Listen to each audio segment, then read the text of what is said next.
कैसे हैं आप सभी? आई होप अच्छे होंगे, राइट। चलिए, मैं योगिता प्रजापति यूट्यूब चैनल पे आप सभी का स्वागत करती हूँ और आज मैं आपके लिए लेके एक्सरसाइज 3.6 का क्वेश्चन नंबर फर्स्ट, जिसका आज हम फर्स्ट पार्ट सॉल्व करेंगे। तो प्लीज ध्यान समझिएगा, इंपॉर्टेंट है मेरे बच्चों, एग्जाम में पूछे जाते हैं। और साथ ही लाइक शेयर करना मत भूलिएगा। ओके, आइए स्टार्ट करते हैं। देखिए क्या कहना है, निम्न समीकरणों के युग्मों को रेखिक समीकरणों के युग्मों में बदल कर हल कीजिए। तो आप देख सकते हैं हमें निम्न समीकरण दिया गया है।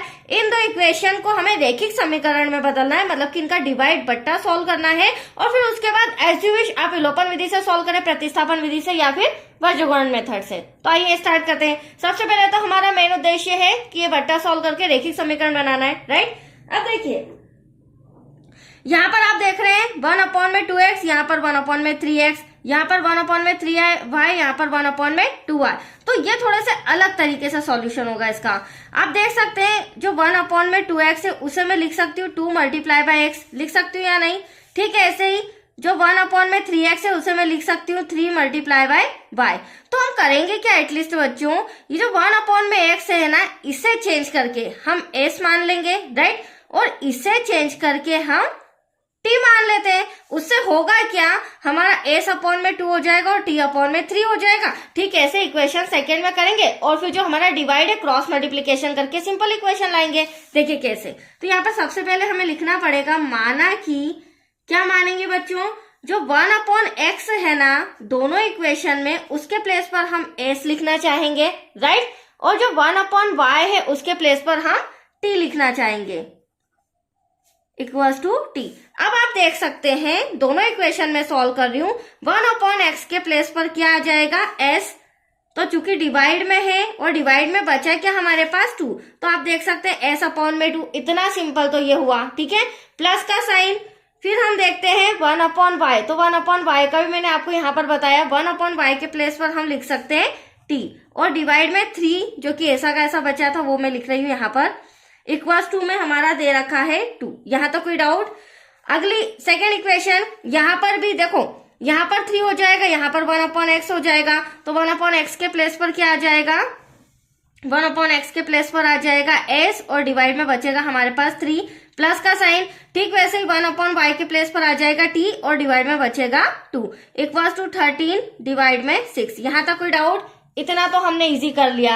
अब देखिए नेक्स्ट स्टेप क्या होगी बच्चों, क्रॉस मल्टीप्लीकेशन। क्रॉस मल्टीप्लीकेशन करने से हमारे सिंपल रैखिक समीकरण आ जाएंगे। देखिए कैसे, 3 का t में करेंगे, 3 का s में करेंगे तो हमारा 3s हो जाएगा, प्लस 2 का t में करेंगे तो यहाँ पर 2t हो जाएगा। 3 का 2 में 3 2 6 इक्वल्स टू 2। अगली स्टेप में आप देख सकते हैं 6 का इधर डिवाइड में है, मल्टीप्लाई इधर आके मल्टीप्लाई में हो जाएगा तो 12 हो जाएगा। तो 3s plus 2t equals to 6 2 12। तो आप देख सकते हैं फर्स्ट रैखिक समीकरण हमारा आ चुका है। That's clear. ठीक वैसे ही हम इसे भी सॉल्व करते हैं। 2 का s में करेंगे हमारा 2s हो जाएगा बच्चों, प्लस 3 का t में करेंगे 3t हो जाएगा, और यहाँ पर हो जाएगा 3 2 6।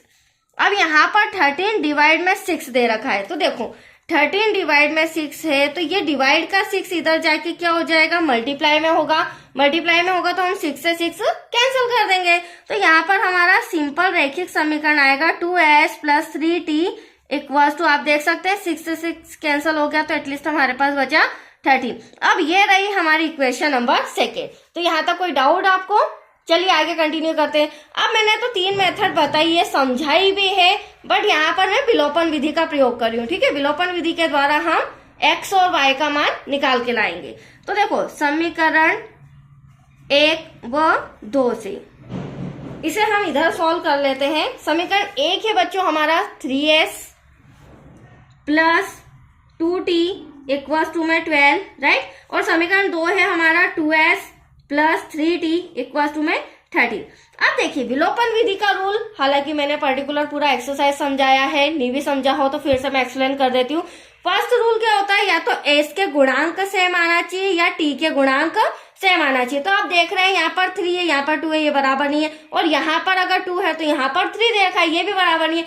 तो हमें क्या करना होगा, इन दोनों इक्वेशन में या तो एस का मान चेंज करना होगा या टी का, जिसका भी हम मान चेंज करेंगे ना तो उसके गुणांक हमारे बराबर आ जाएंगे। तो यहाँ पर मैं टी के गुणांक चेंज कर रही हूँ, तो 3 का मल्टीप्लाई ऊपर मतलब क्रॉस मल्टीप्लाई होता है, 3 का ऊपर और 2 का नीचे।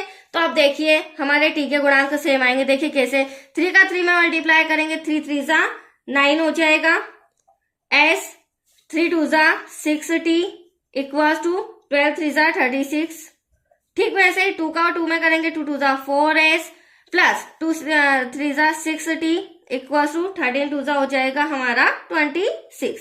अब आप देख सकते हैं टी के गुणांक मैंने सेम ले आया है। ठीक है, दूसरा इंपॉर्टेंट रूल क्या होता है बच्चों, जब एस या टी किसी के भी गुणांक सेम आते हैं तो उनकी जो चिन्ह है वो अपोजिट होना चाहिए। तो यहाँ पर जो 60 है वो भी प्लस का, ये 60 भी प्लस का, तो हमें ब्रैकेट में लिखना होगा चिन्ह बदलने पर। हाँ, लेकिन ये प्लस माइनस या माइनस प्लस होता तो मुझे बदलने की आवश्यकता नहीं होती, इस बात का भी आपको ध्यान रखना है। तो प्लस का माइनस, प्लस का माइनस, प्लस का माइनस। अब हम ऊपर वाला साइन दें नीचे वाला साइन पे हमारा फोकस रहेगा। 9 में से 4 गया क्योंकि 9 प्लस का है, तो बचा हमारे पास 5s। अब ये 60 प्लस का, ये 60 माइनस का, कैंसल। यहाँ पर माइनस करेंगे तो हमारे पास बचेगा 10। अब s इक्वल्स टू 10 इंटू का 5 का आ जाएगा डिवाइड में, 5 1 जा 5, 5 2 जा 10। तो s इक्वल्स टू आया है हमारा 2। Any doubt? अब s का मान हम इक्वेशन फर्स्ट या सेकंड किसी में भी रख के t का मान ले आते हैं, राइट। तो यहाँ पर लिखेंगे इंस्ट्रक्शन में s का मान समीकरण 1 में रखने पर। अब आप देख सकते हैं समीकरण 1 क्या है, 3s plus 2t equals to में 12। अब आप देख सकते हैं s के प्लेस पर हम लिख लेते हैं बच्चों 2, क्योंकि हमारा आंसर 2 ही आया है। यहां पर हो जाएगा 12। अगली स्टेप में क्या करेंगे, 3 2 जा 6 प्लस का 2t इक्वल्स टू में 12।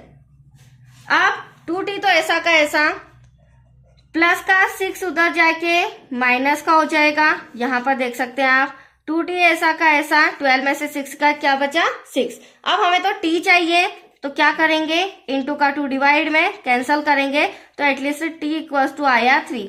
अब आप सोच रहे होंगे t भी आ चुका है, s भी आ चुका है, तो हमारा सम कंप्लीट। बट नहीं, अभी हमारा सम कंप्लीट नहीं हुआ है, क्योंकि s और t तो क्या है, हमारे रियल में नहीं, s और t को हमने माना था। रियल में हमारा सम x और y का है, तो हमें आंसर भी x और y में ही निकाल के बताना होगा, राइट।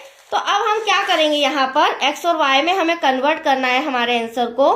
तो देखो 1 में x को हमने क्या माना था, s माना था बच्चों, और 1 में y को हमने क्या माना था, t माना था। तो s हमारा क्या आया है, आप देख सकते हैं s हमारा अभी जस्ट 2 आया है, और t का मान हमारा क्या आया था, 3 आया था। तो अब हम क्या करेंगे, क्रॉस मल्टीप्लीकेशन, यहाँ डिवाइड में कुछ नहीं तो 1, यहाँ डिवाइड में कुछ नहीं तो 1। x का 2 में करेंगे 2x हो जाएगा, 1 1 जा 1। y का 3 में करेंगे 3y हो जाएगा, 1 1 जा 1। बट अभी भी हमें y का आंसर चाहिए, x का आंसर चाहिए, तो x इक्वल्स टू 1 इंटू का 2 कहाँ आ जाएगा बच्चों, डिवाइड में।